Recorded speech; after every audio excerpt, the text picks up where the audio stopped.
Okay, peace. This is Hi John. Like I said, I was going to be updating, dealing with my devotion to Brahmacharya. This is day two. I guess today I'll just share what Brahmacharya means so we can be resolved, have our resolution on what we're being invested in and what we're devoted to. I'm doing it for myself as well. But Brahmacharya basically means, Charya means path or to seek or a journey. Brahma is the god Brahman, meaning the supreme being or consciousness. And so, to the ancient philosophers and spiritual practitioners, even the ancient enlightened, those beings who reached enlightenment in the traditions of old, of the ancient world, they summarize and embody one practice as being the key catalyst to reach full spiritual enlightenment and full God realization. And that God being your own true self or your own soul beyond any condition of space, time, matter, or anything that has a form or shape within the material world, which will be your ego and your human existence, your birth, your present experience, and your death. The being and the essence of who you are beyond those conditions, right? Those three conditions. And Brahman, that consciousness, which is truth, knowledge, and bliss, can only be attained by uh, preserving a substance that is called the liquid or the engine, the oil for the engine that gives the mechanics to the whole material world, the whole cosmos, the whole material and spiritual world. Let's say that correctly. And so that oil that's within us, as within, so without. Once you retain that oil within and begin to operate this engine, you can be able to drive spiritually. You see, you be able to evolve or move forward in the spiritual world. And that innate mirror, that innate implication would then affect the external world. All of this is written in the Yoga Sutras, the Upanishads, the Gita. It's mentioned in the Gita about 2 to 3 different chapters. Uh, Universally is well documented. I'm sure if you're watching this video, you've already been exposed. So for now, day two is representing Brahmacharya, which is the path to Brahman, which is the highest state of knowledge and actualization and realization of what our soul is meant to do or meant to realize while being here. And you cannot do that if you give your oil or your essence.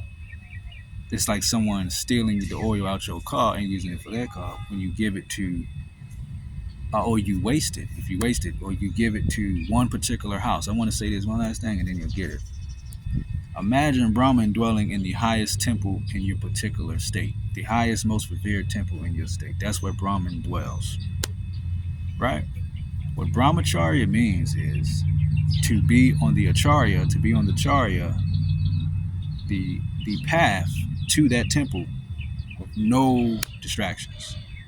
Because what can happen is if you take these small little houses, remember household, not the temples, but a household, there's levels to spirituality, there's levels to reality.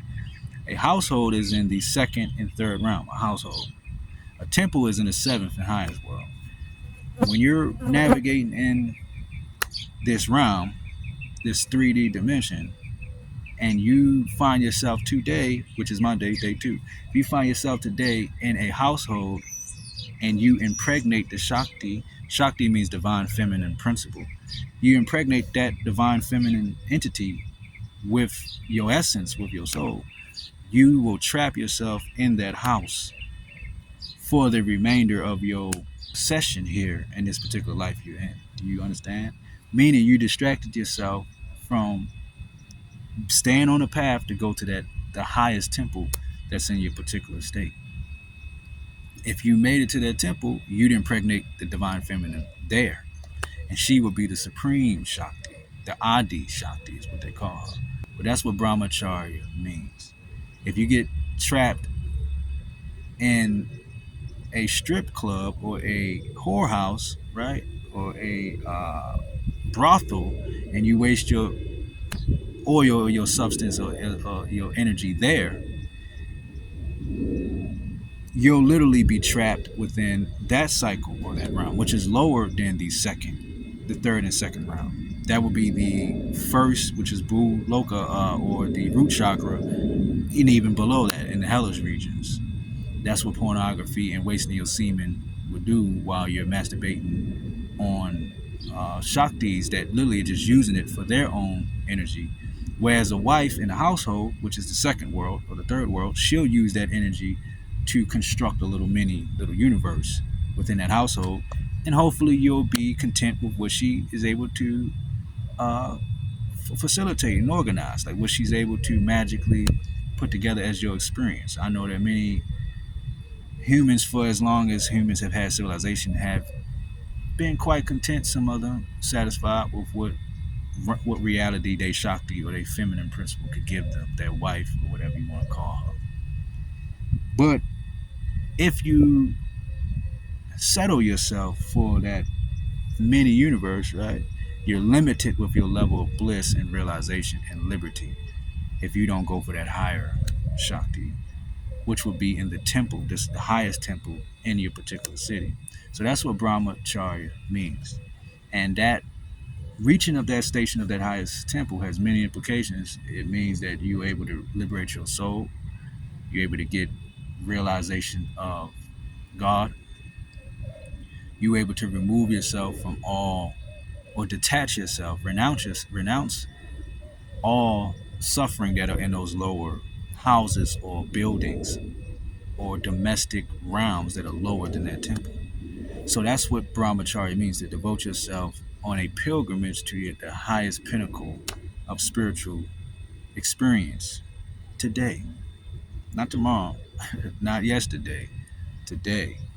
But if you invest yourself and distract yourself and get invested in the smaller little universe, little house today, you'll be trapped there tomorrow. You'll be trapped there most likely for the next 25 years to the point of your death. Because you have to be devoted to whole new houses now, which will be your children, however many get procreated or created, and etc. So those lower houses, they call them grihastha. Okay, I'm gonna say this last point. You have four levels. You have Brahmacharya, grihastha means householders. Then you have vanaprastha. Vanaprastha means forest dwellers. Those are for the elders and for some spiritualized people. That's the third level. It's called Vanaprastha. Vana means forest. Prashta means dweller. Then you have the fourth and final state.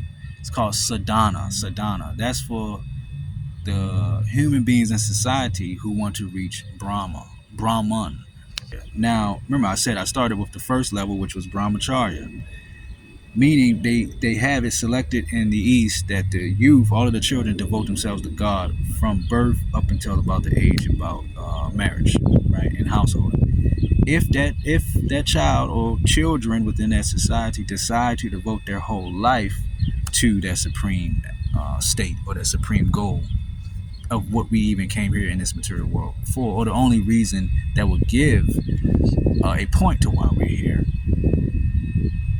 they devote themselves to renounce the next two stages, which will be householding, remember grihastha, and renounce vanaprastha, and go straight to the fourth state, which would be moksha, which means liberation of the soul, and it's also called sadhana.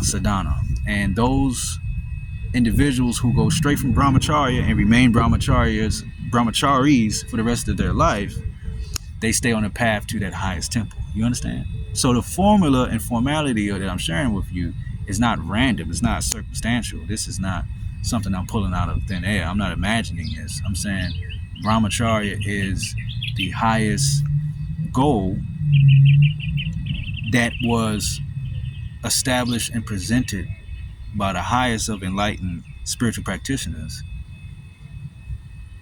than any other path that exists. So we're saying, as simple as you able to discipline your mind to to find any kind of way you can in the day while the sun is up, and after the sun goes down, especially that too. you know, to not allow these deities on whatever different level of the hierarchy they are in, whatever level of the pantheon they are housed in, to not distract you into secretly or deceptively grab your essence, your semen, and use it for their best benefit. If you allow yourself to not be distracted by any of those entities or deities, you're able to attain and preserve that essence and get enough of that preserved, and you're able to recover all of that consciousness that you once had, that you once were. You see, to be born, to be a child, and then go to puberty, oh, it's a miserable and devastating affair. that's a miserable and devastating condition to go through puberty. You see, and then have to be put under yokes and chains and bonds and bounded and go into adulthood. Oh, that's even more of a miserable lot, isn't it? So the highest goal to attain is the goal of reaching the state that you were before you were even born. And it cannot be talked about. I can't reason with you about it. There's no debate that can be given. All that you can do is either go and meditate for about 3 months, and you'll see what I'm talking about. You'll see for yourself. That's what the yogis call it. It's this knowledge. The highest knowledge is through realizing the supreme deity is through direct experience. You can take note of it and share that notes with other people, but they're not going to be convinced until they go and do it themselves. It can't be found in a laboratory. It can't be found in a scientific institution. They're trying though with CERN. I mean, they're trying their hardest to get it, but it can only be realized within. That is the big secret. That is the big mystery. That's the big hidden cheat code. That's what's been deceiving us, deluding us the whole time. We keep trying to find things with our eyes open, and that's the illusion. That's the veil. That's the distraction. That's the matrix, ain't it? So the riddle is you have to look within for a devotion of a certain amount of time, and it will appear to you what this actually is and what realms we originally were.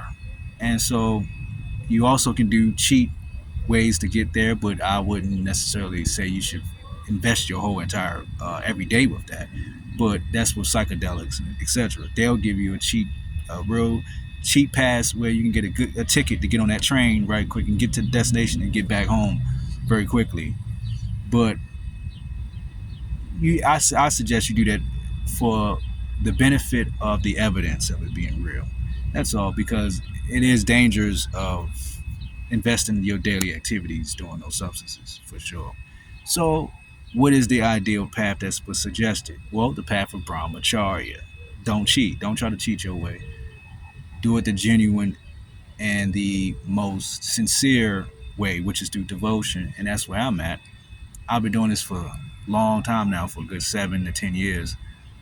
Even longer, actually, about 10 to 12 years, actually. Real serious about the Brahmacharya for about 7 years. That's when I got heavy, really trying to discipline that and get that devoted and actualized. So for me, I'm restarting again intentionally. Like I said, some issues with wet dreams and etc. So we're gonna go even harder, and we're gonna keep our devotion absolute and resolved this time, right? So this is my second day. That's Brahmacharya, the path to attaining the supreme consciousness, which is your own self.